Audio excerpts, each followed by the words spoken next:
us this week on Master Harvesters, and what we're going to go over is what we've actually been doing the last couple of weeks on our property.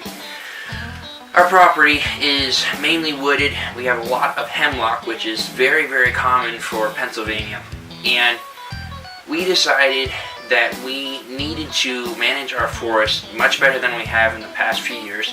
Reason for that, we've been seeing a lot of deer activity going on our neighbor's property, and so we needed to neutralize that.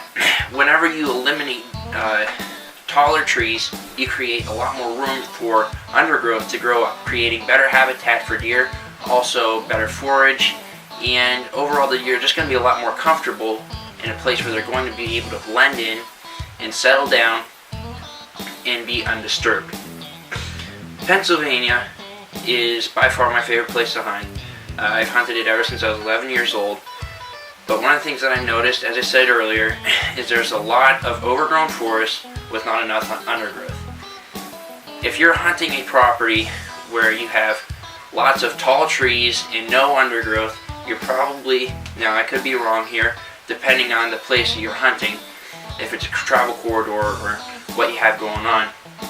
But most likely, if you're in tall woods with no undergrowth, you're not going to see a whole lot of deer. You might see some squirrels or turkeys, but most likely the deer are not going to move through that area.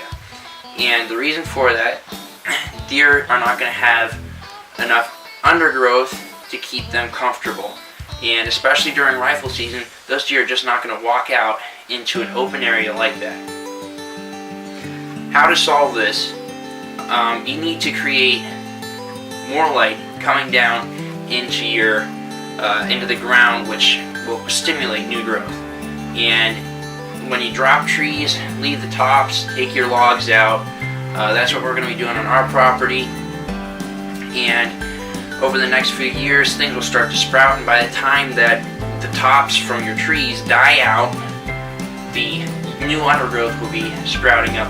And you might see 1 or 2 years where your deer numbers are going to be low, but you're creating more opportunity for later on. So it takes time for your management strategy to start going into practice and working well for you, but it's definitely worth it. Your deer numbers will go up eventually.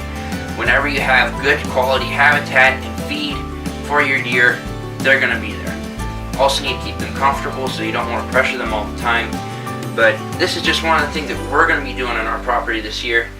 We've already started to see some deer using our property more. With the treetops that we dropped, we created forage for them during the winter when food is scarce. The deer will come in and they will nibble at the buds and the tops of the trees, getting some nutrients and some protein to help them get through the winter. That's always a good idea. If you're going to be dropping trees, drop them during the winter. The deer will naturally go to that area because it's highly digestible food that they're used to. Don't necessarily, I do not necessarily recommend a grain, because the deer will not be able to digest that unless they have been on it all year round. Lots of people that I've seen will take deer feed and it's been snowing, they haven't had any sort of grain for at least a month. They'll take feed out and they'll spread it all over the ground for the deer.